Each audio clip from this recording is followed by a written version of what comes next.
I slammed the truck door so hard the side mirror rattled, dust curling up from under my boots as I stared down the gleaming metal gate now blocking my driveway.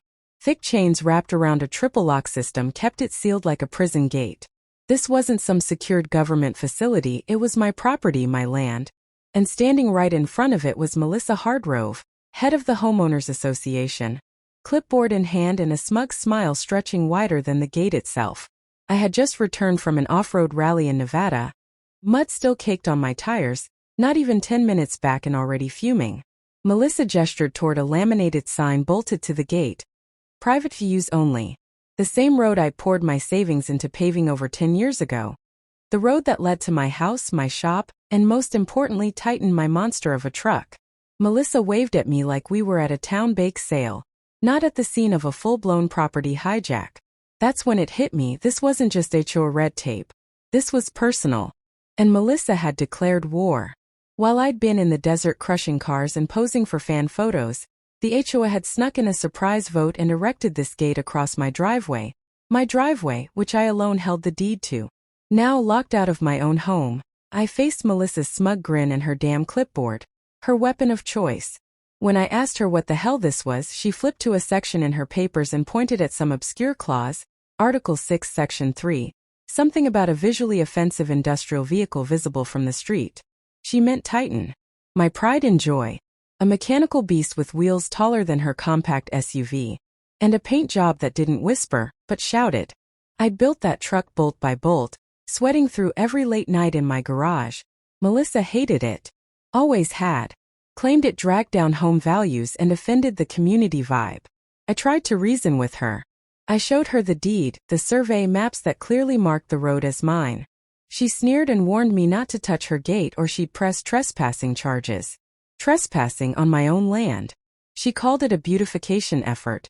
An initiative to clean up visual clutter. Her voice oozed the smugness of someone who thought her HOA title made her queen. And in HOA circles maybe it did. I drove into town to find some cell reception and called the county assessor. Just like I thought, they confirmed the HOA had no authority over my road or my property line. But turning that confirmation into action would take time, weeks, maybe more. Meanwhile, I was exiled from my home. The sheriff's office shrugged, filed a report, gave me some polite advice to settle it civilly. So I booked a room at a budget motel, sprawled out on a sagging mattress, and stared at the ceiling wondering how everything had spiraled this far. Melissa had always been a thorn, nagging about paint shades or weed lengths, but this was another level. A neighbor messaged me that night with screenshots from the HOA group chat. Melissa was celebrating, calling me a grease-covered hillbilly who thought his oversized toy made him untouchable. She ended her rant with, "Not anymore." The next morning I came back hoping some board member would see reason. No chance. Melissa was camped out in a lawn chair like it was her personal estate, sipping iced tea behind the locked gate. When I asked how long this circus would go on, she replied, "Until the neighborhood's dignity is restored." I laughed, not out of humor but disbelief.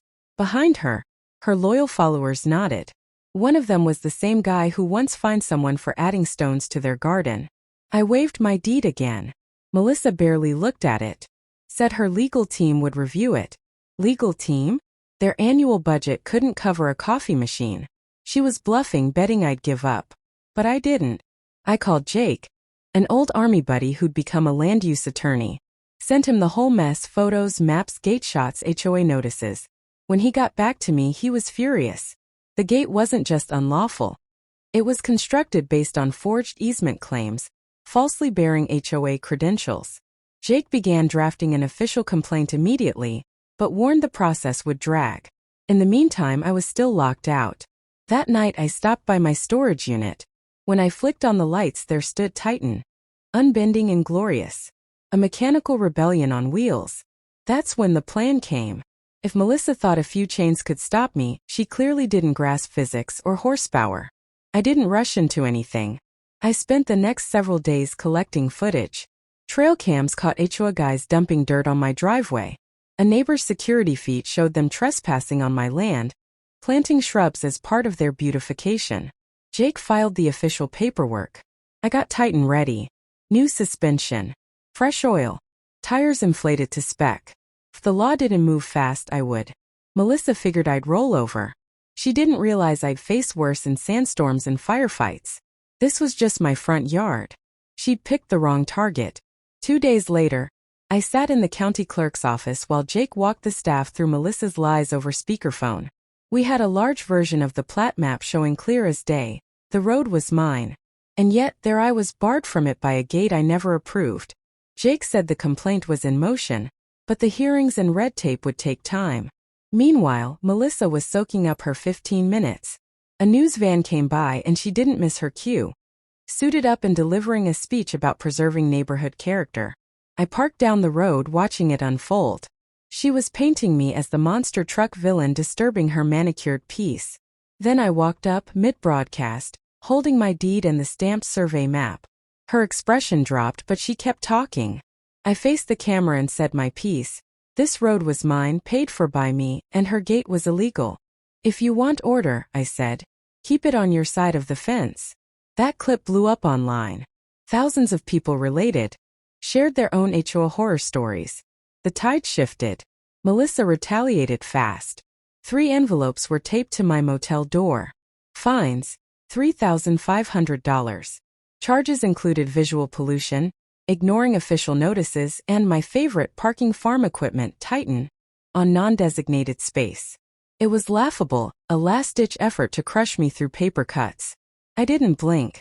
I bought a printer, printed out legal notices of my own, started building an evidence wall in my motel room. Photos, maps, messages, emails. A neighbor named Tim even passed me some internal HOA messages that made it even worse for her. Melissa thought this was a petty fight over aesthetics.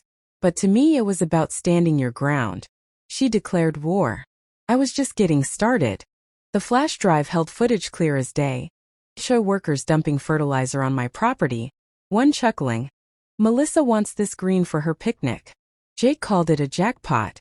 Melissa, sensing trouble, doubled down on damage control. Her HOA newsletter painted me as an outsider, a threat to the neighborhood's value. But the mask was slipping.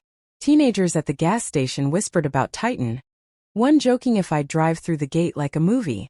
I just grinned. Depends how long it stays up, I said. Jake came back with a win. The county was sending an inspector and had started investigating HOA financial records. Turns out Melissa had mislabeled the gate as emergency drainage to pull funds. A move that could dethrone her. Still, she pushed harder. I visited Titan, my old truck. She wasn't just metal and wheels, she was a part of me. My battles, my victories, every late night in the garage. I got to work. Roof-mounted camera, a loud PA system, an LED sign blinking, private property enforcement unit. Melissa, clueless, hosted a smug wine and cheese party by the gate, celebrating her supposed conquest. I watched from a distance as my drone recorded every boastful word. More evidence. The inspector was due Saturday.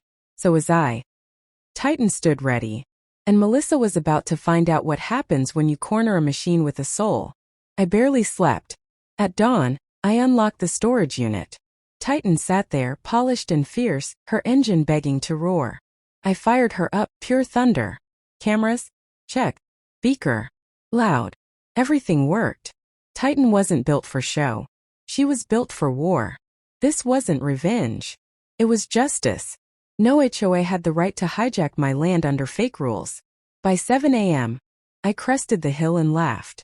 Melissa had added more steel beams, 3 fresh padlocks, all gleaming under the early light. She stood tall, latte in hand, khakis pristine, flanked by Greg, a rent-a-cop with sunglasses and a knockoff badge. I stopped Titan at the gate, letting the engine speak. Then I flipped on the speaker. This is private property. This gate is illegal. You have 60 seconds to vacate. Silence. Melissa blinked. Greg puffed his chest. Neighbors gathered like it was a main event. Melissa grabbed a megaphone. You're trespassing. Final warning. I gave her 30 seconds. Greg stepped up like a hero until I revved the engine. He bolted. Laughter rippled through the crowd. Melissa tried to radio for backup. No answer. I shifted into gear. Titan lunged. The gate groaned, metal buckling, padlocks snapping like toothpicks. One soared into the air. Another sparked as it broke. Titan crushed it all, fencing, bushes, fake authority. Melissa screamed, some mix of curses and HOA codes. I blasted the horn. Victory. Greg fled. Phones came out. Neighbors cheered. I climbed down and handed Melissa a packet. Complaint reports, zoning violations, county paperwork. The sheriff's on the way, I said. I rolled Titan home, reclaiming not just my land but my name. Moments later, Sheriff and Inspector Clara arrived. Clara looked at the flattened gate, smirked, and started asking questions. Melissa's gestures were frantic, wild. The sheriff gave me a nod. They knew the line had been crossed. That night, Jake uploaded the footage. HOA locks me out, my truck locks them out of power, it blew up. 500,000 views in a day. National coverage followed. Even people who hated trucks called it righteous. Melissa sobbed vandalism, but buried under her own paperwork. One neighbor taped a sign to the gate wreckage. Melissa's gate. RIP. I laughed for the first time in weeks. By Monday, the crushed gate was legend. Tourists took selfies. Melissa stayed hidden, blinds shut, car untouched. Clara's report roasted the HOA for zoning abuse, naming Melissa directly. Jake filed a lawsuit. But Melissa wasn't done. She tried again. I spotted pink flags on my land, survey markers. Another attempt to annex my space. I ripped them out, taped them to her mailbox with a note. Wrong property. I wasn't playing defense anymore. I planned a barbecue. On my land. Legal. Loud. I filed permits, invited everyone. HOA supporters, neutral neighbors, even the sheriff. Titan was the guest of honor. We grilled, laughed, kids played. I drove Titan in slow circles, American flag flying, LED sign flashing, private property, public spirit. The crowd roared. Kids chanted Titan's name. Melissa's blinds twitched. The sheriff showed up mid-party to hand her a violation notice for misuse of HOA funds. A neighbor approached me, clapped me on the back, said, "You made this a community again." It wasn't just my fight. We'd all won. Melissa's final stunt came days later, blocking my driveway with her SUV. I nudged it gently with Titan's bumper and blared, "Move it or I call the sheriff." She moved. That evening the HOA held a vote. Melissa was out, replaced by Sarah, who apologized, wiped my fines, and invited me to the next town hall. I went. I listened. I stayed quiet. Melissa's house hit the market. She was leaving, tail between her legs, headed for the next gated fantasy. I saw her packing, caught her glance. She looked away. Not angry. Just defeated. Power gone. Fear too.